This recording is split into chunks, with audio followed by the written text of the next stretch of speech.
باعتبار يعني أجر الفتاوى كثير، ولكن أنا يعني وجدت ضرورة الفتوى الكامل الشامل على جميع الأمور من دلائل القرآنية والحديثية والفقهية والعقائد بجميع الأمور، وأنا دخلت جميع البراهين والدلائل من كتب الفقه من الحنفي والمالكي والشافعي والحنبلي حتى والشيعي والسلفي من جميع، وأطلقت هذا الفتوى الفتنة الخوارج إلى الإرهابيين في زماننا حتى الآن. يعني هناك جهات عديدة أنا أدخلت كل البراهين والدلائل في هذا الفتوى التي تشتمل على أكثر من 600 صفحات، وهذا إن شاء الله يعني يبحث يسأل بالقرآن ويبحث بالحديث ويبحث بالدلائل الشرعية من الكتب التفاسير والفقه وكذا. هناك ترحيب واسع بهذه الفتوى في الأوساط البريطانية. البعض قد يتساءل هل هل كانت هناك ضغوطات للخروج بهذه الفتوى؟ خروج يعني هل هناك كانت ضغوطات من الحكومة مثلا أو من جمعيات إسلامية للخروج بهذه الفتوى بتحريم وتكفير المتفجرين؟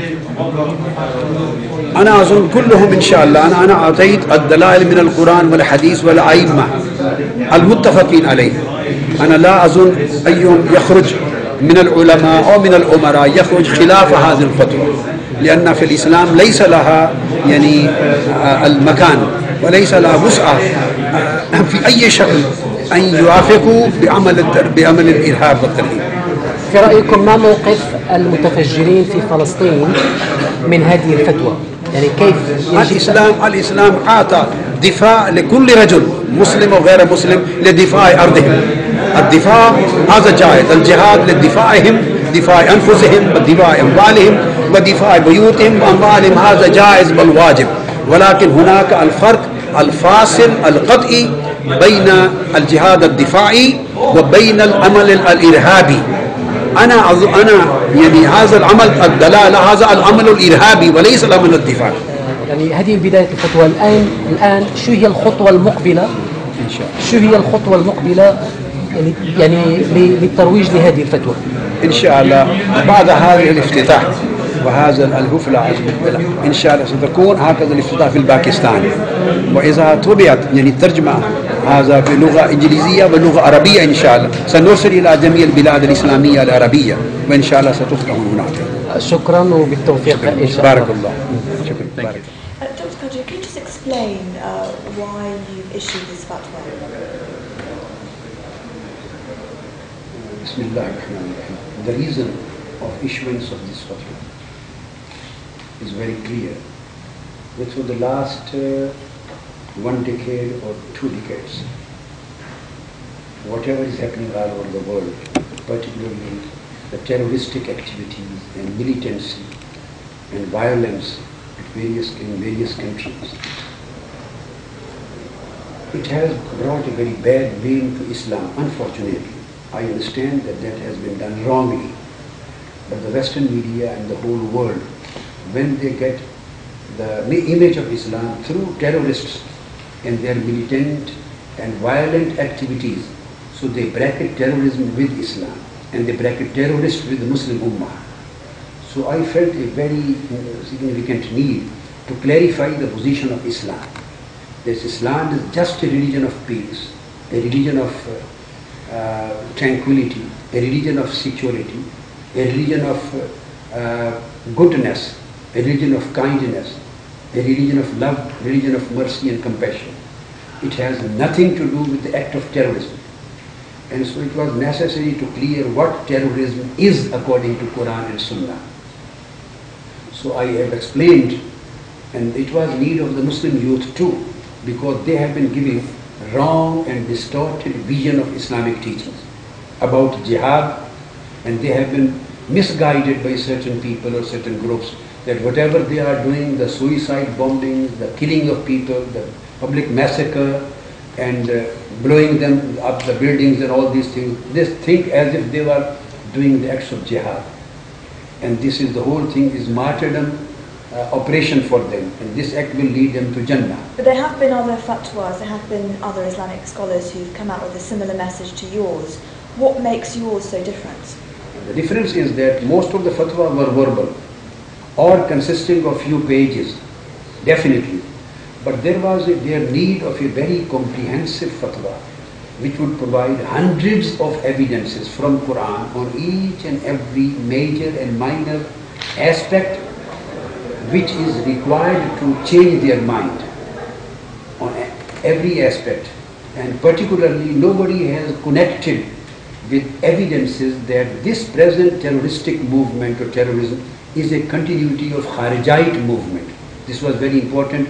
We should be very clear that Holy Prophet ﷺ mentioned that the Kharijite movement, which started from the last days of the fourth Orthodox Caliph Sayyidina Ali Karamallahu Wajhul Kareem, that was the beginning. And Holy Prophet said that this Kharijite movement will continue till the appearance of Antichrist, and they will come up and emerge at least more than 20 times in the history. I quoted all books of hadith here.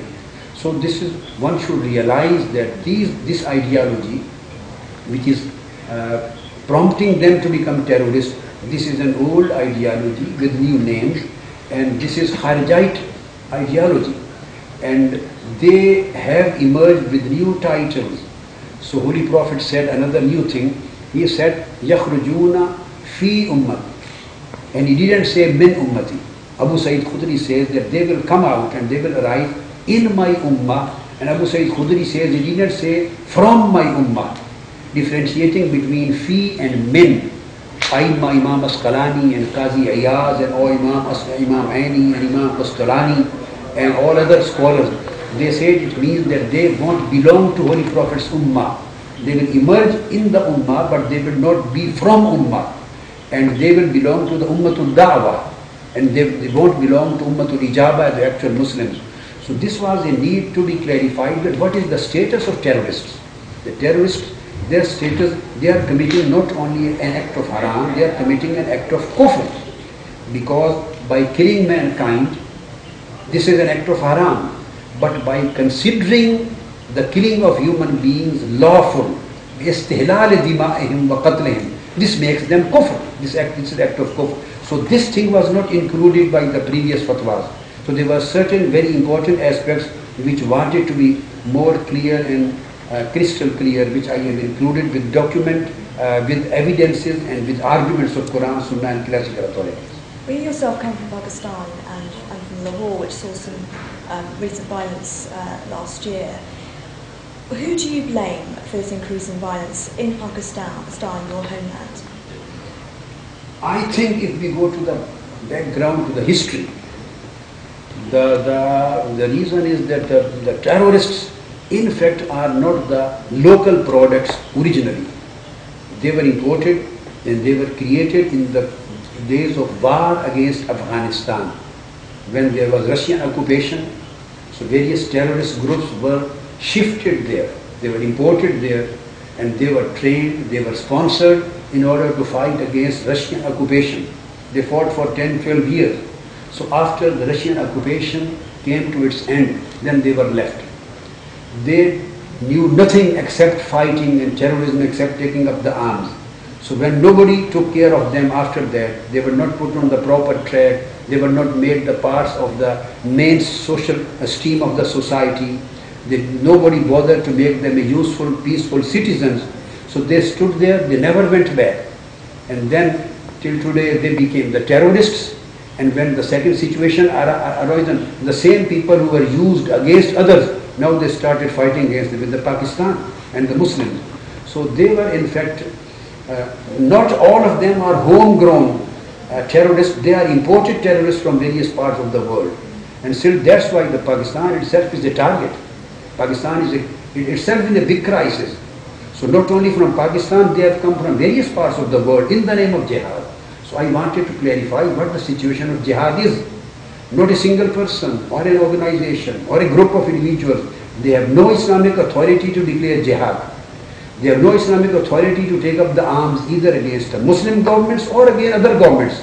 What is your message to people who do take up arms and people who do target civilians? The message for them, this is an act which will take them to hellfire. This is an haram act. This is an act of